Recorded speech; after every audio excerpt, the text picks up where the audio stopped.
Noong na-presidente ako, ganun rin sa command conference. Diyan sa Malacanang. Yan ang utos ko. Bakit ko pagbigyan important?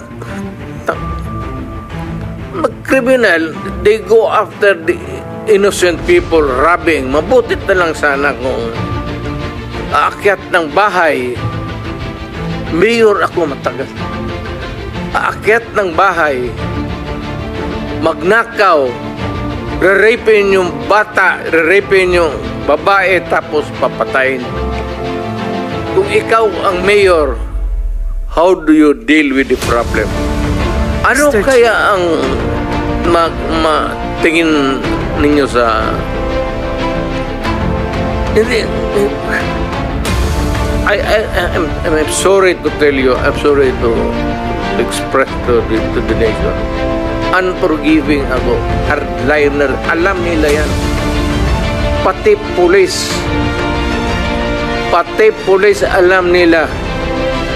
They are not ready siguro to talk about it. Sinabi ko yan sa mga police. Putang ina kayong mga police. Pag pumasok kayo dyan sa droga, kayo ang mauuna.